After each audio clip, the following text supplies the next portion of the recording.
un gran educador, tenemos el privilegio de colaborar y sobre todo de participar de manera muy activa en nuestro programa de maestría y de doctorado. Así que bueno, les invitamos a aprovecharlo muchísimo, a aprovechar toda esa experiencia, porque en el doctor Mario Antonio encontramos dos peculiaridades muy interesantes, ¿no? La primera es, desde luego, una gran formación teórica en sus estudios, pero sobre todo esa experiencia que viene directamente desde la práctica como docente, como escritor, como directivo en las instituciones educativas. Ha tenido la posibilidad de dirigir en distintos momentos instituciones educativas, tanto públicas como privadas. Así que, pues bueno, muchísimas felicidades y mucho éxito, doctor Mario. Gracias, Jesús. Muchas gracias. Hasta Muy luego. amable con tus palabras. Muchas Bueno, gracias. pues vamos a iniciar este día que tenemos una sesión corta, pero que luego recuperamos el tiempo, porque si lo necesitamos es breve y todavía acortarlo más, pues nos dificulta la intención de poder abarcar lo que el programa nos está señalando y otras cosas, ¿no? Porque bueno, dentro del tema de lo que es el diseño, y la planeación curricular, pues tiene que ver con que veremos que el currículo es necesario, iba a decir debe ser, pero no como obligación, es necesario que sea flexible, que sea contextualizado, que sea actualizado, que sea dinámico. Entonces, si bien hay un programa que tiene una propuesta formativa que va ligada, como ustedes saben bien, a su perfil de egreso, también es necesario incorporar algunas otras visiones, enfoques que están surgiendo y no hacerlo, pues nos ponen en desventaja. Bueno, yo ahorita estoy transmitiendo desde el celular porque eh, instalé mi computadora y todo parecía listo, pero hay una dificultad. Entonces, estoy poco acostumbrado a hacerlo desde el celular, así que a lo mejor les pido un poco de paciencia si por algo no me resulta muy ágil, ¿eh? Bien, vamos a ver, entonces, ¿quién tenemos? Tenemos a Laila, Miriam y nada más, ¿verdad? ¿Cuántos son del grupo? Somos Como como 7. 7 más o menos. 7 más o menos. Ok, bueno, una de las ventajas es que se graba la sesión y tienes por tal vez cambios, bueno, no inesperados, sino que hechos sobre la marcha ante este evento del instituto, muy importante para quienes ya obtienen su grado, pues es un gusto el que sea, y bueno, el participar, pues yo el honor de invitarme. Entonces fue necesario bueno, hacer esta sesión un poco especial. Bien, Laira, si me hace favor de presentar, ya el doctor Cruz me hizo favor de presentarme. No sé si vieron antes de ello alguna pregunta, alguna curiosidad en términos de mi formación, de mi historia de vida, en fin, algo que les llame la atención, curiosidad, ¿no? A mí me llamó la curiosidad ahorita que lo presentaron a usted, que es Ajá. como, es escritor. Ajá. Bueno, lo de escritor tiene que ver más que nada con, no escritor de novelas, tiene que ver con esta producción de artículos, de libros, en fin, que es más en la parte académica, ¿no? De sistematización de experiencias, que de escritor de un género literario diferente a lo académico. Me gustaría, pero no he incursionado en ello, porque Velorio también me apasiona mucho. ¿Ah? Muy bien, ¿algo más? ¿No? Bueno, a mí usted me dio clases en la maestría y pues Sí, Miriam. sí, sus clases son muy amenas, aprende uno mucho de usted, las hace dinámicas, nos va cambiando como la manera de trabajo. Me gusta mucho su clase. Ay, Miriam, qué gusto coincidir contigo. Qué bueno, muy bien. Y luego tenemos ajeno. Así es, doctor, muy buenos días. Dije, pensé que la clase iniciaba a las 8, es que hay dos mensajitos, pero bueno, estamos aquí. Será un placer trabajar con usted. Es un gusto, a lo poco que ahorita acabo de escuchar, es escritor. Creo que le ha de apasionar seguir escribiendo, pero será un placer, maestro. Y muchas gracias, doctor, por este día. No, gracias a ustedes por la oportunidad de coincidir con su formación y de poder dialogar, que en ese diálogo, créanme que una de las grandes ventajas en la docencia es que uno aprende muchísimo en esas interacciones con los estudiantes. Así que para mí resulta muy enriquecedor el poder estar con ustedes. Bueno, muy rápidamente, Laila, si me dices tu nombre completo, tu estudios, pues sí, tu maestría, si estás laborando en el sector educativo y cuántos años. Y si no, bueno, en dónde estás laborando, ¿verdad? Por favor. Ok, bueno, mi nombre es Laila Salas Pérez. Soy ingeniero químico. Mira, Tengo una maestría en ingeniería ambiental. bien. Soy docente desde hace más de 20 años en carreras en materias de ciencias, pero hace aproximadamente unos 8 años empecé a realizar talleres para niños de lectura y después de experimentación. Si trabajo, tengo 12 años trabajando en un instituto privado aquí en Tampico, Tamaulipas. Pico, Tamaulipas. Ay, mira, qué interesante. Muy bien, pues muchísimas gracias. Geno,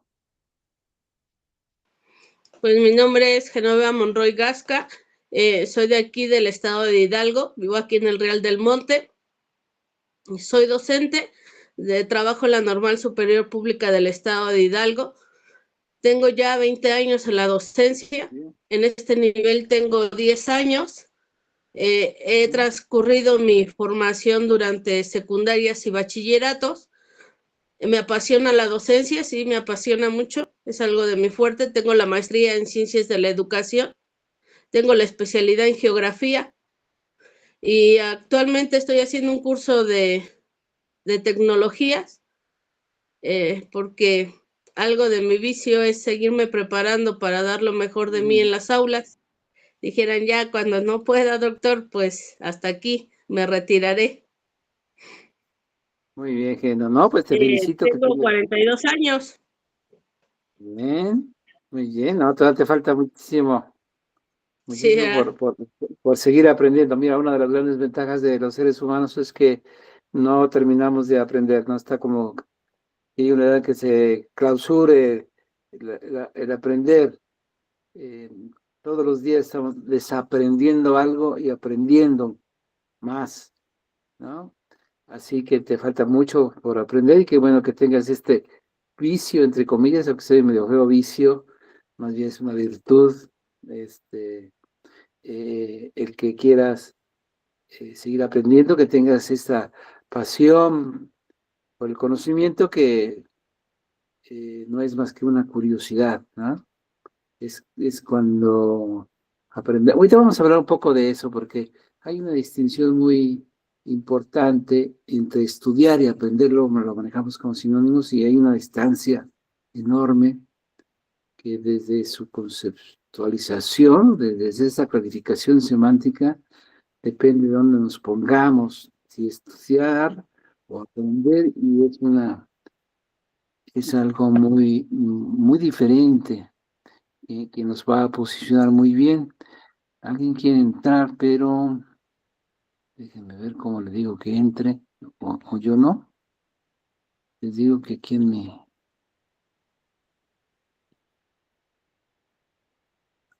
¿cómo se llama? En el celular no, es la primera vez que lo hago, entonces no veo cómo decirle que entre. Supongo que Jesús me dejó de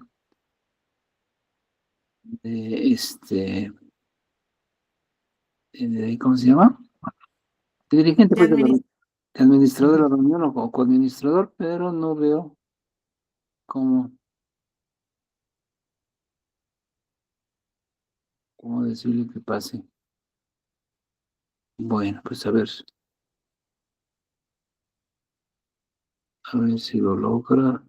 Bueno, pues no, yo no veo aquí por dónde. A lo mejor está tratando de entrar.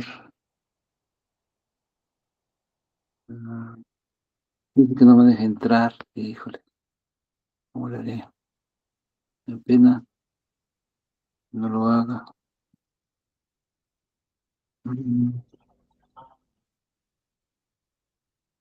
Laila, ¿qué pusiste en el mensaje? Que lo está checando usted, pero mire, ya entró el doctor Ah, también. excelente. Ujú. Excelente, porque no veo cómo no. Ya, Ya entró ya Héctor, ya. entro. Ah, mira, ya. Me quedo tranquilo. Bueno, aprovecho la interrupción tantito, déjenme ir por mi taza de café que lo dejé y prender la luz de este lado.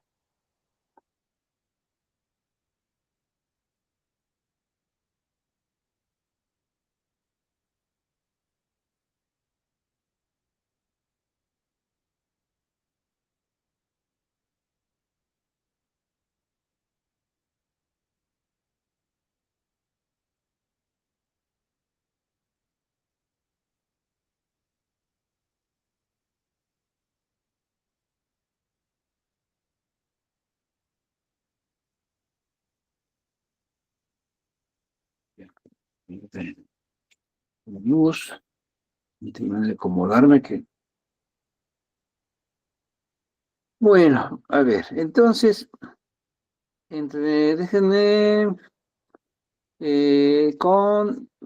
gracias a todos. Que no paso con Miriam, por favor, Miriam, si te presentas muy rápidamente.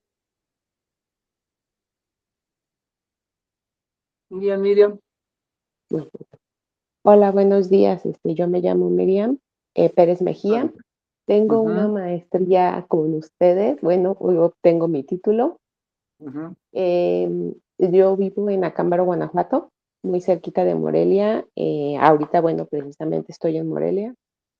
Me desempeño como ATP, asesor técnico pedagógico de preescolar con especialidad en matemáticas. Ya tengo varios años haciéndolo. Realmente duré muy poco en el grupo, me fui pronto a esta función. Y pues como decía Geno, me gusta esto de estarme preparando, de conocer cosas nuevas, pues siempre es algo que ayuda a desempeñar mejor mi trabajo. Es correcto. Muy bien, muchísimas gracias. Sí, nada más que fíjense que en esta etapa en la que ustedes están, si bien vienen con la intención de aprender, de recibir, también ya tienen que ponerse la camiseta de producir, de aportar, ¿no? Porque ustedes en su formación, eh, pues básicamente es una vocación de investigación y de divulgación del conocimiento, que puede ser a través de la docencia o a través precisamente de publicación de aquellos hallazgos que vamos encontrando a partir de investigar, decíamos hace rato, de algo que nos despierta nuestra curiosidad, algo y a lo mejor nos incomoda el no saberlo, ¿no? Porque no tenemos una respuesta. y que eso genera nuestra motivación para encontrar respuestas y de ahí viene el que produzcamos nuevo conocimiento a partir de, de experimentar esas nuevas soluciones y bueno, y luego aportarlas, ¿no? Entonces estamos mucho en la parte ya de poner la camiseta de ser generosos con lo que sabemos hacia los demás. Bien, Héctor, adelante, por favor. Sí, bueno, buenos días, doctor Mario y compañeros. Estamos estudiando, ¿verdad? Mi nombre es Héctor Eduardo Lara Espinosa. Soy docente de aquí de Huejutla de Reyes, Hidalgo. Tengo una maestría en educación y busco, pues esta parte de tener un estudio más, porque en las escuelas normales nos están pidiendo que realicemos investigación y aparte, somos apoyo de los alumnos que se titulan, revisando los trabajos que hacen, informes, para seguirlos apoyando, ¿verdad? Y pues tener un panorama más amplio de qué es esta parte de la investigación.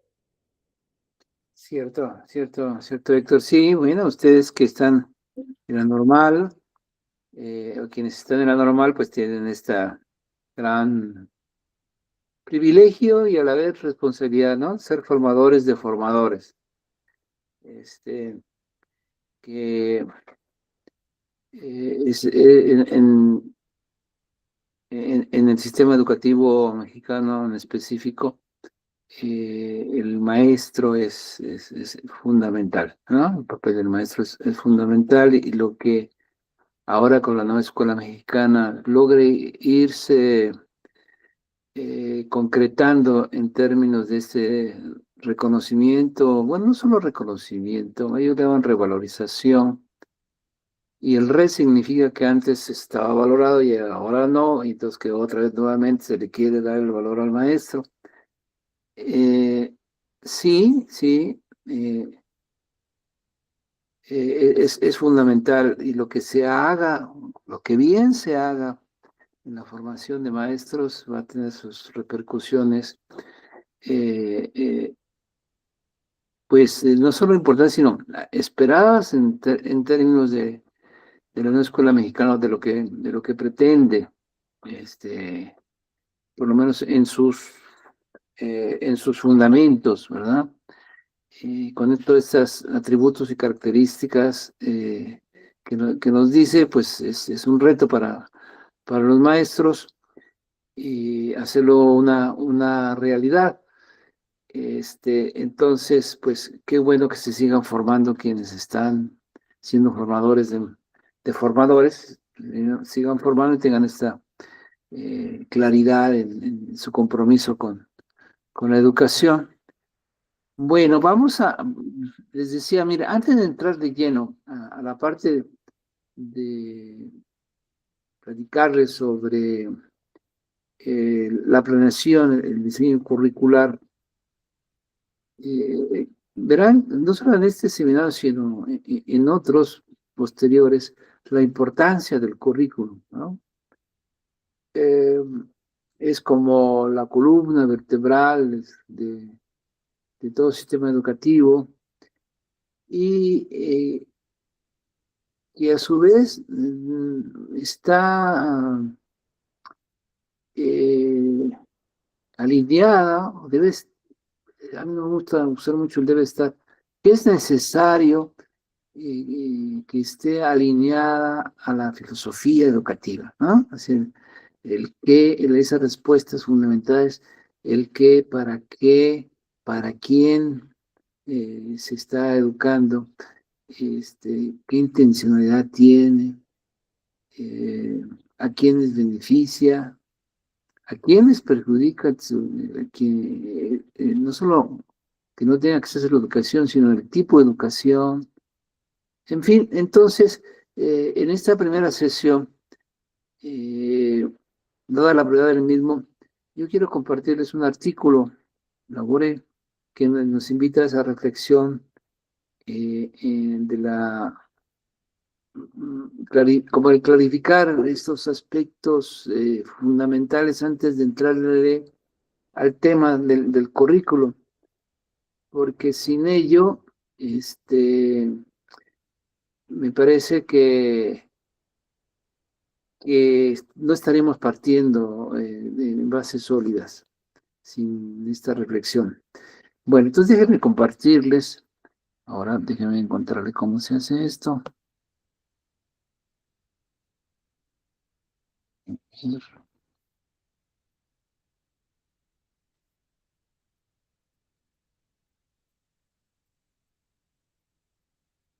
A ver.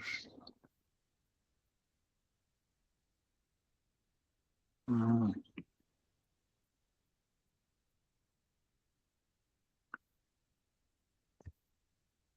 un segundito, ¿eh?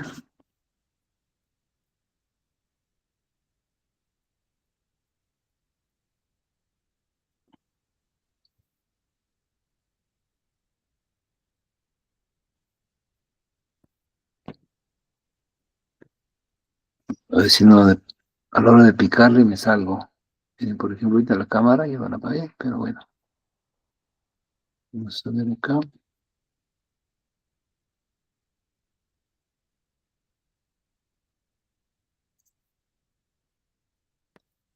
Oh. ¿Ahí la ven ustedes? Sí, Ok. Ahora ya no los veo, no sé por qué, pero bueno. Miren, yo utilizo el Classroom como una herramienta para interactuar con ustedes y ustedes conmigo. Creo que la mayoría ya ha usado el Classroom. Por ahí les envié en el chat el código para que se unan a esta clase, que es precisamente esa que están viendo, dice Planeación y Desarrollo Curricular, que es de segundo cuatrimestre. Y aquí vienen dos documentos. Repensar la escuela moderna es la que vamos a revisar el día de hoy. Y ya como parte de contenido del seminario, y que les platicaré en qué consiste. Básicamente, como son 3 sesiones, se divide en tres temas. Una parte es esta introducción y la fundamentación teórica del currículum, que no alcanzaremos a verlo, sino lo veremos en la siguiente sesión. Yo les pediría el esfuerzo de que para la siguiente lo podamos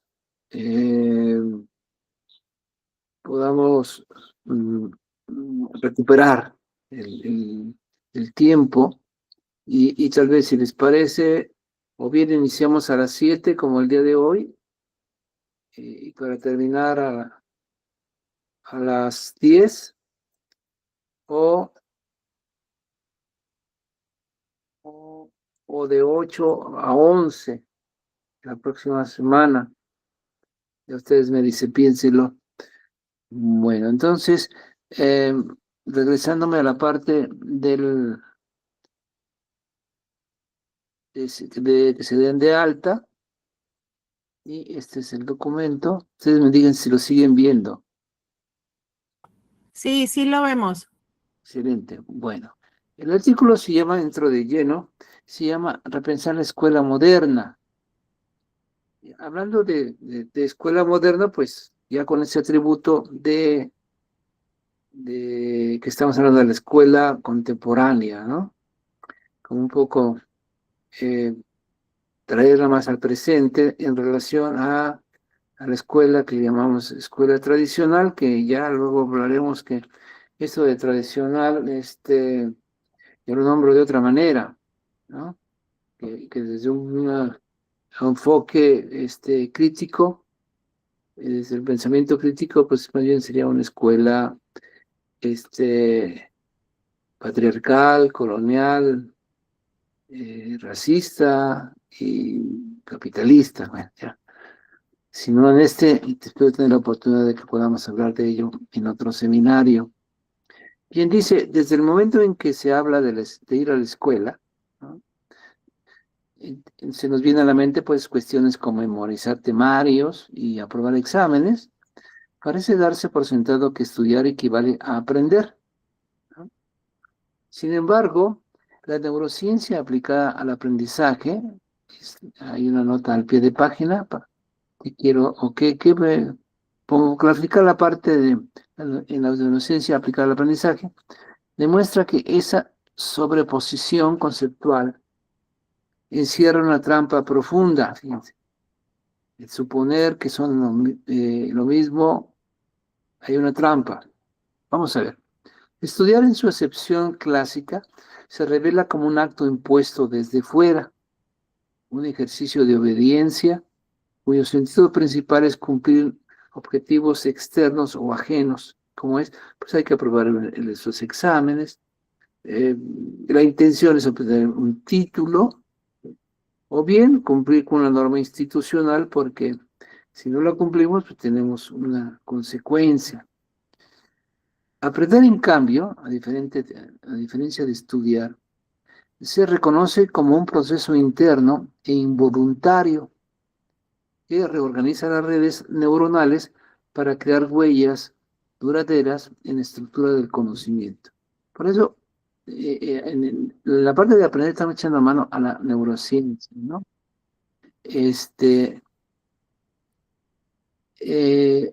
Alguien me distrajo, alguien quiere entrar, ojalá lo vea, doctor Jesús. Por eso de ahí lo que es un proceso interno en nuestra mente es involuntario porque es ajeno a nuestra propia capacidad de controlarlo, ¿no? Es organizado y por el propio cerebro, que entonces se reorganizan las redes neuronales para crear huellas duraderas en la estructura del conocimiento. En contraste, yace la clave de una revolución educativa, fíjense, la clave de una revolución educativa que aún está por cristalizarse, no se ha dado. Mientras estudiar puede alimentar solo memorias efímeras, que van a pasajeras, aprender deja cicatrices neuroplásticas que persisten incluso cuando olvidamos datos puntuales. Cicatrices neuroplásticas, huellas que quedan en nuestra mente, y que eso hace que no sea un aprendizaje efímero. Este giro semántico entre aprender y estudiar,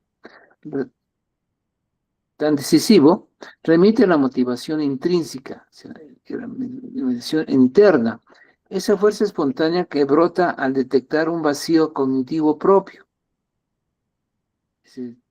El sujeto es el que lo siente, el que se da cuenta de eso que le hace falta, y entonces cuando un estudiante percibe que le falta algo en su comprensión, experimenta un malestar que dispara la curiosidad. Si este impulso se sostiene, entonces nace la motivación con ella y con ella el auténtico aprendizaje.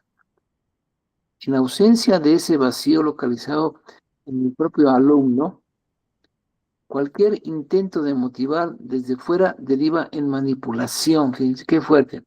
En ausencia de ese vacío localizado por el propio alumno, no es él el que lo siente, el que lo identifica, cualquier intento de motivar, lo pongo entre comillas porque lo manejamos muchísimo, es que hay que motivar a los alumnos.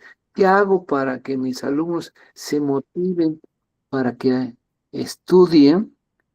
Entonces, al hacerlo, estamos manipulando a los alumnos para que hagan algo que es nuestra intencionalidad, no la de ellos. Aquí no hay corriente, no se me vaya a apagar.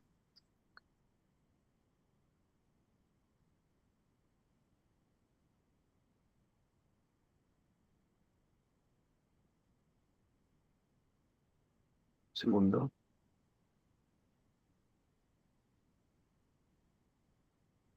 Y tiene que estar.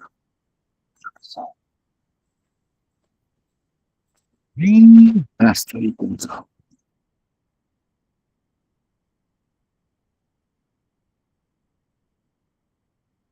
Entonces, en ausencia de este vacío localizado por el propio alumno, cualquier intento de motivar desde fuera deriva en manipulación psicológica.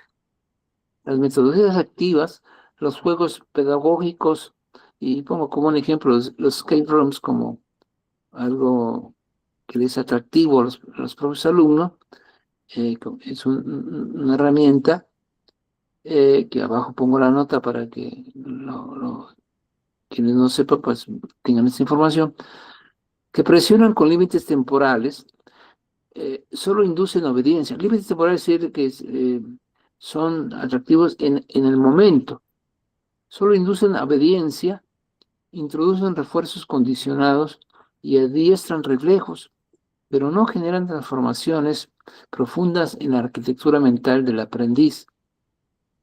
Para comprender por qué el sistema educativo tradicional confunde de modo casi deliberado estos términos, el sistema educativo tradicional confunde de manera casi deliberada estos términos, y bueno, y para no ser tan drástico, le pongo el casi, resulta necesario remontarse a los orígenes históricos de la escuela moderna.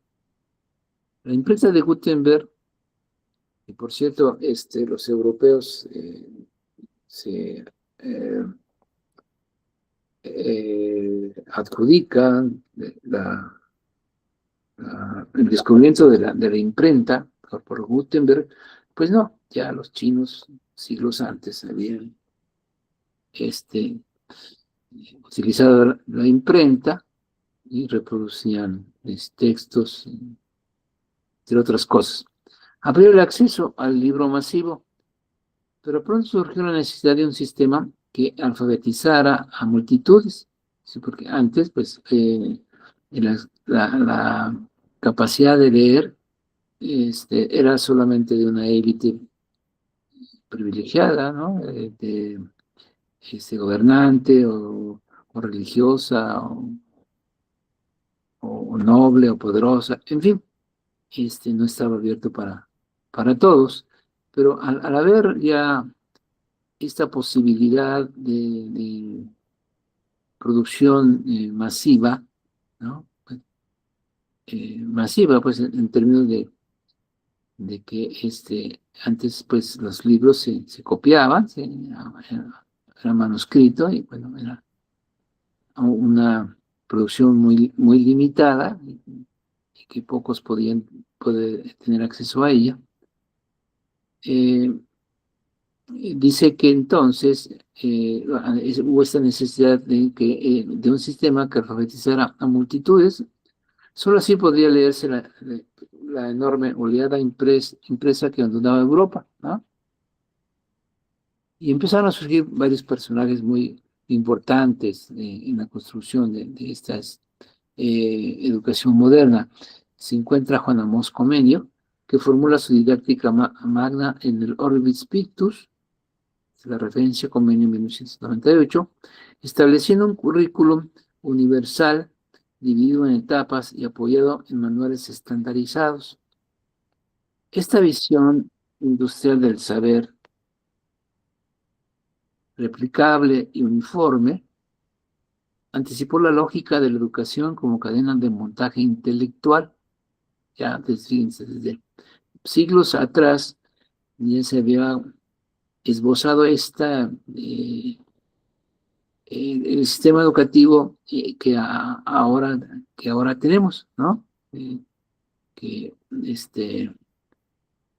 está dividido en etapas, en partes, que se apoya en manuales estandarizados, ¿no? Llámense libros de texto ahora, y que esta parte de una producción o visión industrial del saber que se puede replicar y que además es uniforme, igual, anticipa pues esta lógica de la educación como una cadena de montaje intelectual, que es la que vivimos. A comienzos del siglo XIX, avanzando en el tiempo, la derrota prusiana ante Napoleón ilustró la urgencia de forjar ciudadanos disciplinados y unidos en un mismo espíritu nacional, ¿no? Aquí ya hay una relación entre lo militar y la educación. Muy interesante de esta manera. Desde aquel momento nació el modelo prusiano de escuela obligatoria y uniforme, concebida como un cuartel pedagógico en el que el timbre sonaba con la misma severidad de la trompeta militar. Las filas de pupitres, el currículum común y la disciplina férrea pretendían formar súbditos funcionales antes que pensadores libres, estandarizando lengua, costumbre y una lealtad al Estado. Con la revolución industrial viene una segunda simbiosis y una segunda relación de la educación. La primera, como mencionamos, fue con lo militar, con esta intencionalidad para fines de guerra, y ahora es con la revolución industrial, entre la fábrica y la escuela. La campana escolar se transformó en eco del silbato de vapor. Con la revolución industrial, las máquinas de vapor, bueno, era clásico el silbido para cuando iniciaba o terminaba la jornada laboral. El día se fraccionó en bloques rígidos, 45 minutos de matemáticas, 45 de historia, 45 de ciencia, etcétera, en una cadena de tiempo, y el currículum se troció en asignaturas autónomas para facilitar su control y medición. Hay la separación en matemáticas, historias, ciencias, geografía, etcétera. Su intencionalidad era cómo podemos controlar y medir el aprendizaje. Entonces, al igual que en la fábrica, habría que hacerlo en procesos, en partes. Las evaluaciones periódicas emergieron como controles de calidad, que sucede en la industria, ¿no? Ir verificando que vaya cumpliendo con los estándares diseñados los productos, y le llaman control de calidad. Bueno, acá las evaluaciones también tienen ese sentido, como pruebas que certificaban la aptitud de cada estudiante para reincorporarse a la cadena de producción social. Lo que no era medible con números y porcentajes se volvía entonces prescindible, igual que en la industria. Un producto que ya sea al final o durante el proceso no tiene algún defecto, pues para decirlo de manera sencilla, pues es sacado de la cadena productiva y es o desechado o vuelve a entrar al proceso, pues para un reciclaje, ¿no? Igual sucede en la escuela. La profundidad del pensamiento se dio terreno ante la eficiencia cuantificable. Entonces, lo importante eran los estándares, los controles, que fueran eficientes y alcanzaran independientemente de los aspectos más profundos y sensibles de la educación, como es, por ejemplo, el desarrollo de un pensamiento creativo, crítico, que enseñar a la gente a pensar, ¿no? Al mismo tiempo, el currículum oculto se fue elaborando en gestos y protocolos. Aprender a pedir para hablar es un rito, un protocolo. A levantarse al oír la campana, a formarse en silencio. Estas prácticas no escritas, urgidas por la rigidez del espacio seriado y el tiempo industrial, esa es su intencionalidad, ¿no? imprimieron en el cuerpo de los estudiantes un hábito de obediencia que escapaba a cualquier lección explícita. El uso de test de inteligencia y rankings de escuelas, impulsados por la psicometría a finales del siglo XIX, consolidó la idea de la nota académica como espejo de valía personal. Un número que, paradójicamente, se asumía como el dictamen final de la potencia de cada mismo, ¿no? Eres de 10, vales como estudiante, eres de 5, bueno, saquen su propia conclusión. Frente a este panorama de homogeneización férrea, surgieron voces disidentes que resignificaron la noción misma de escuela. John Dewey defendió la idea de la escuela como un laboratorio democrático donde aprender haciendo, explorando problemas reales y cooperando reemplazaba el aprendizaje memorístico. María Montessori apostó por ambientes preparados que respetaran los ritmos de los individuos del niño y promovieran su autonomía como semilla que requiere condiciones para florecer. Ese ya son los tiempos del niño, no los tiempos industriales, ¿no? Esa parte de que tienes que aprender en un determinado horario, que tienes que aprender por parcialidades, ¿no? O por asignaturas, desligándolo del aprendizaje contextualizado. Celestine Freinet llevó al aula la imprenta escolar para que los alumnos fueran autores de sus propios textos. Instauraron un taller de comunicación y diálogo en vez de un mero dispensador de contenidos oficiales, ¿no? Algo que deseamos que esto suceda en la actualidad, ya desde hace muchos años se planteaba. Sin embargo, estas pedagogías, pese a sus logros, fueron absorbidas en muchos casos como meras técnicas insertadas en la misma maquinaria de timbres, exámenes y calificaciones, ¿no? Es decir, se aplicaban, pero en este contexto, entonces sus resultados o escasos, o bien solo atribuidos a casos específicos, ¿no? O en instituciones específicas, no dentro del sistema educativo en general. Ya para el siglo XX tardío, es decir, estamos hablando del siglo pasado, después de la primera mitad del siglo pasado, la emergencia de las evaluaciones internacionales como PISA, TIMSS y otras, introdujo la competencia global en la ecuación escolar, es decir, en la escuela. La rendición de cuentas, el ranking de países y la ansiedad por subir posiciones en informes estadísticos empujaron a gobiernos y a docentes a orientar la enseñanza a pruebas estandarizadas.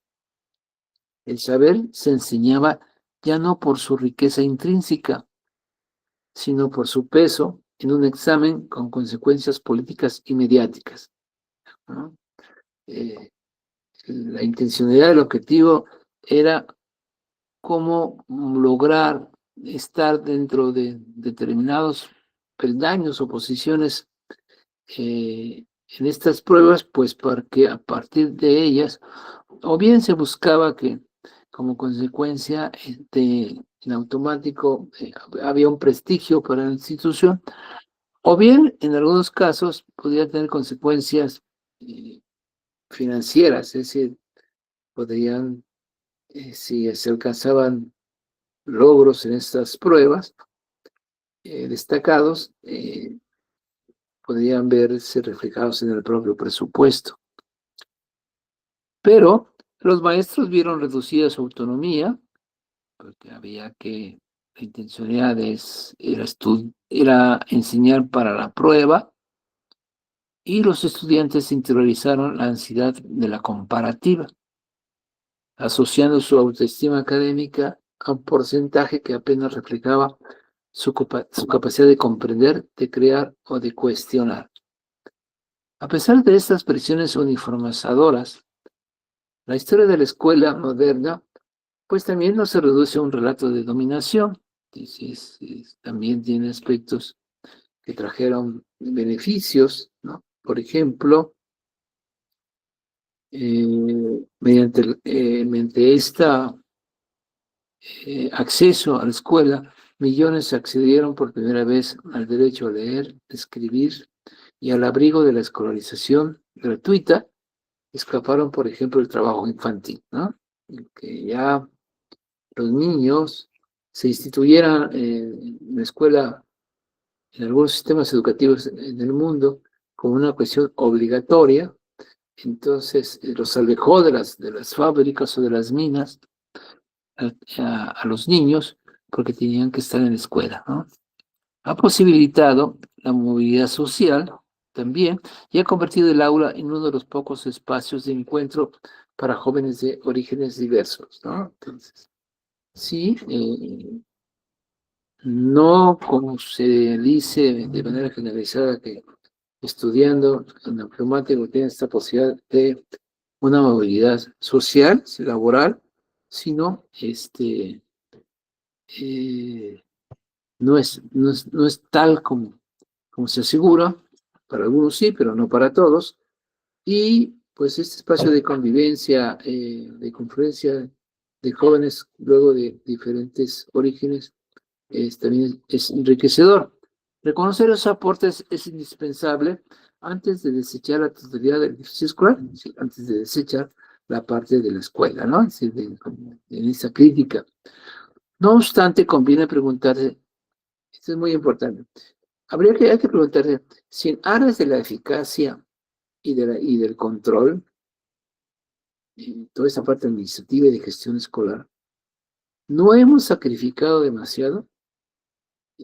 ¿Cuál sería ese sacrificio? En la imaginación, en la creatividad, en el pensamiento crítico y sobre todo la libertad de cada estudiante para convertirse en autor de su propia historia, ¿no? Realmente para mí, creo que la educación, no creo, sino estoy convencido que la educación es dar esa posibilidad de que sea el alumno, de que sea el estudiante, el que construya construya la persona que quiere ser, ¿no? Es muy interesante la historia antigua de de lo que es ahora nuestro país. Yo les recomiendo un libro que se llama La Pedagogía Tolteca. ¿Cómo hace ya 3.000 años? Más de 3.000 años. En lo que hoy es México, ya existía un sistema educativo que era gratuito, que era obligatorio, y que era para todos, a diferencia de otras culturas también muy antiguas, como la egipcia, la china, etcétera, que no tenían este sistema educativo. La educación era para algunos cuantos, para unas élites, por supuesto, si era para unas élites, pues no era ni gratuita ni obligatoria. Y en México, lo que es México, nosotros ya lo teníamos. Y que ellos tienen la filosofía en el que estaba esta esencia de que se educaba ellos decían, para rostros propios y corazones verdaderos. Rostros propios, es decir, que la construcción de su personalidad, y corazones verdaderos es una educación hacia el bien común, una educación para el buen vivir, una educación para la vida, ¿no? Y después de que nosotros lo vivimos bueno, nosotros no, pero no existíamos, que nuestra cultura, de nuestros abuelos, de nuestros ancestros, ya vivieron con magníficos resultados, pero que con la colonia, con la conquista, con la invasión, de los españoles a nuestro país, pues la echaron abajo. Bueno, vamos a avanzar, si no, no vamos a terminar. Si necesitamos que la escuela moderna sea edificada sobre 5 pilares, es decir, el tiempo industrial, el espacio seriado, el currículum rígido, la evaluación externa y la legitimidad estatal, entonces no basta con reformar sus métodos. ¿Sí? Es necesario cuestionar sus fundamentos. El tiempo escolar fraccionado en bloques homogéneos responde más a la lógica de la fábrica que los ritmos del pensamiento humano. Como advierte Cristina Soto, 2025, esta temporalidad impuesta no considera los ciclos de atención, emoción o creatividad del alumno, sino que lo somete a una rutina que privilegia la eficiencia sobre la comprensión. El espacio seriado, con sus aulas rectangulares y pupitres alineados, configura un entorno de vigilancia y control más que el diálogo y colaboración.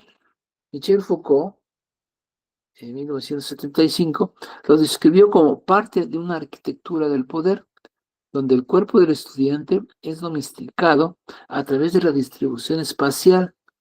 Esta disposición no es neutra, tiene una intencionalidad, modela conductas, inhibe la espontaneidad y sobre todo refuerza jerarquías. El currículum común rígido, es decir, común para todos, parte de una idea profundamente equivocada de igualdad. Pretender que todos aprenden lo mismo al mismo tiempo y de la misma manera no es equidad, sino uniformidad. Importante la diferencia entre igualdad y uniformidad.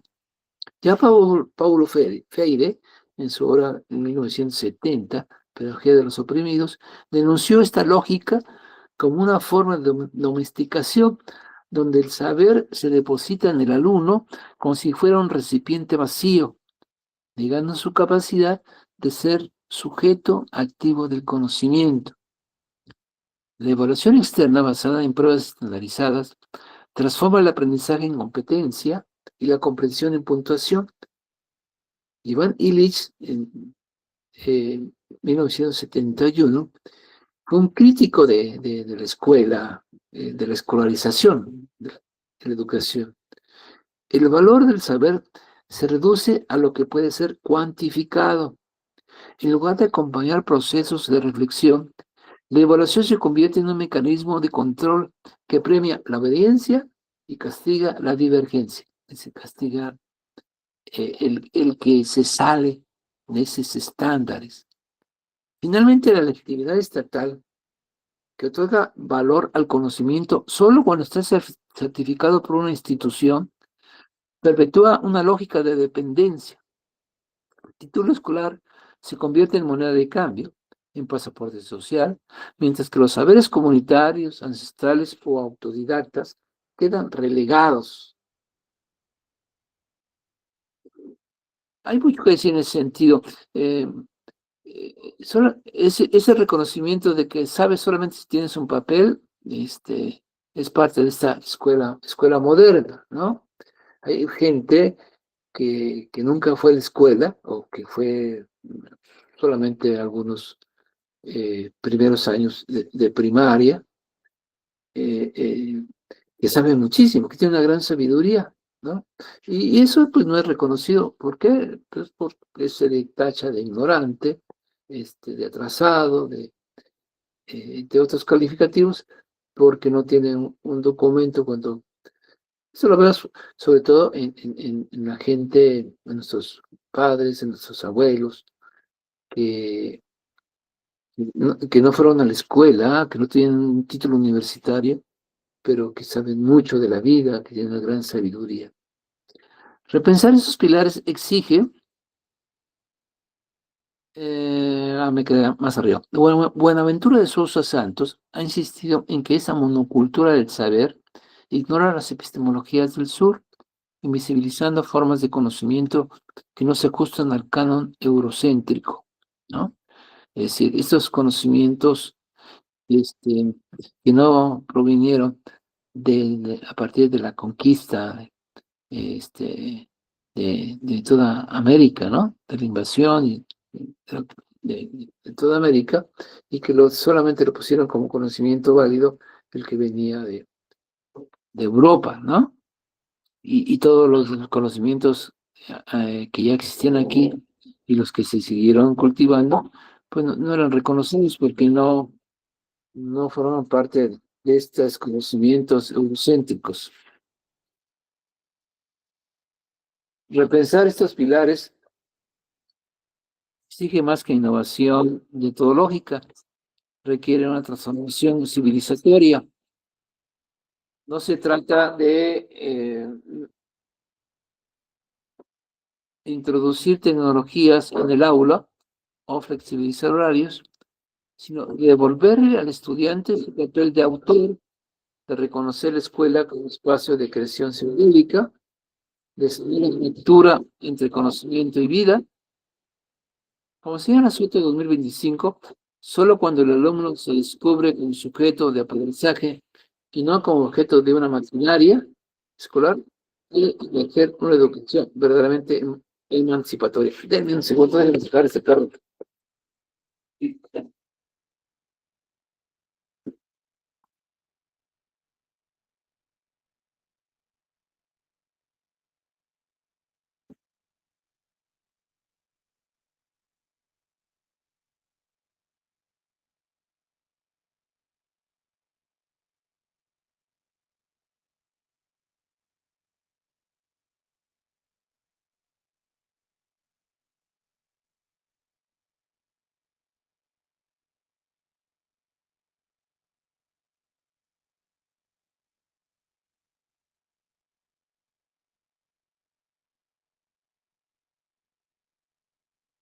Disculpa. Listo. Es urgente repensarlos para el siglo XXI. Esta revisión no puede limitarse a cambiar la superficie, como ya mencioné, sino es decir, eso solamente de introducir, por ejemplo, esas nuevas tecnologías, tablets o metodologías nuevas, o una terminología brillante, no sé, como muy novedosa, sino que debe cuestionar la equivocada idea de que la igualdad reside en la uniformidad, el rigor en las pruebas estandarizadas o la innovación en lo meramente tecnológico. Igualdad exige diversidad de caminos, rigor auténtico, rota de la honestidad intelectual y la profundidad reflexiva, no de respuestas de opciones múltiples. Innovar de verdad implica reconcebir la naturaleza del aula como un taller de creación colectiva en que cada alumno descubra su vocación de autor, es decir, su vocación de constructor de su propio aprendizaje.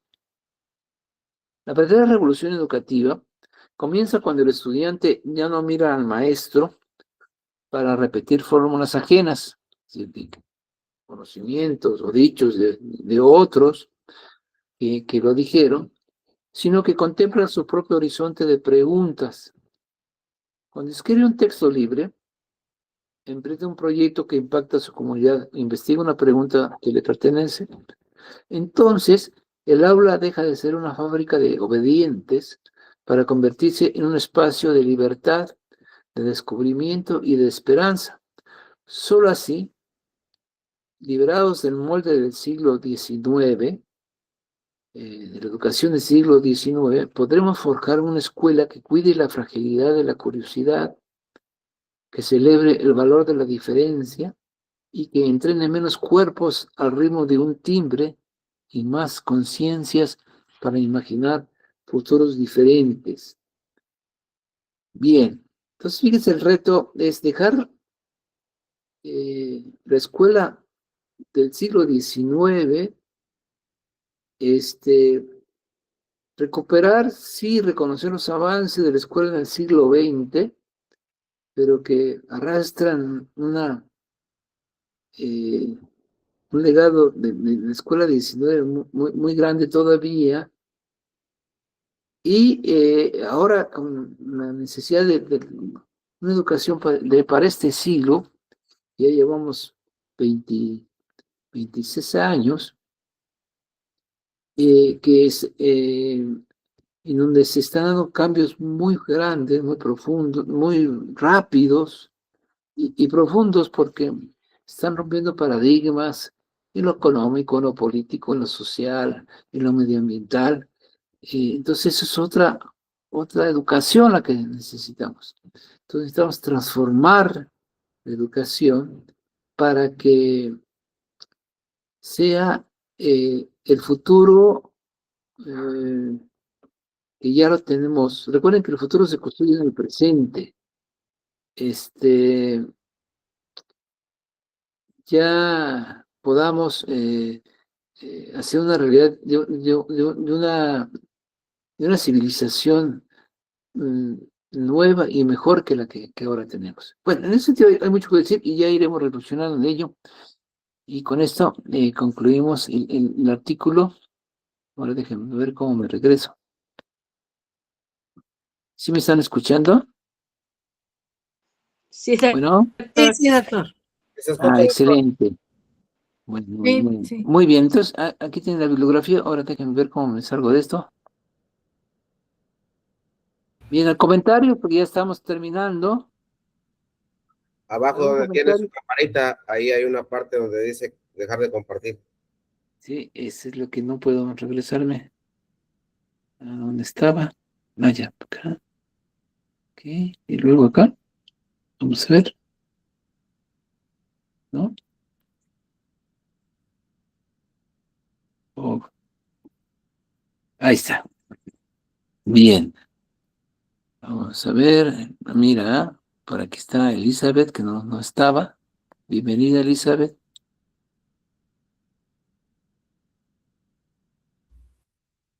Gracias, doctor. Buen día. Buen día. ¿Sí alcanzaste a estar la mayor parte?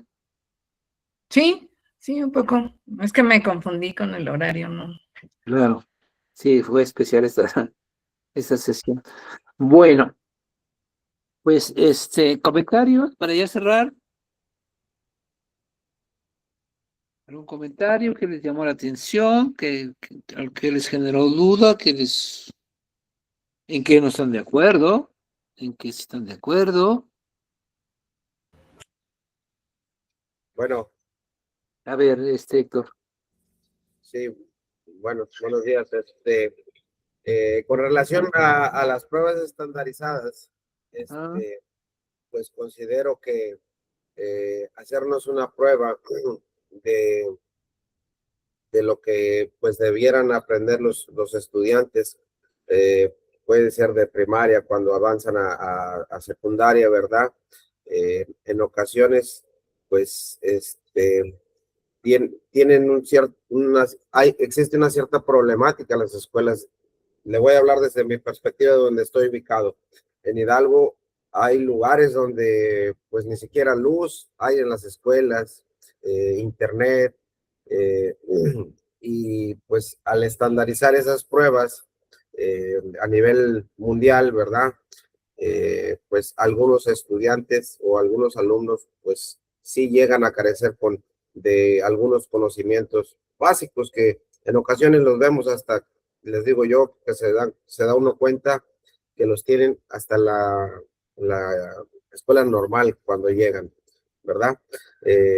Por esa parte, reflexionando acerca de cómo, pues esos saberes también, pues nuestros ancestros o las personas adultas, ¿verdad? Que mencionaba que en algunos casos no estudiaron, pero tienen alto bagaje cultural o aprendizajes que pues en ocasiones se quedan en la comunidad.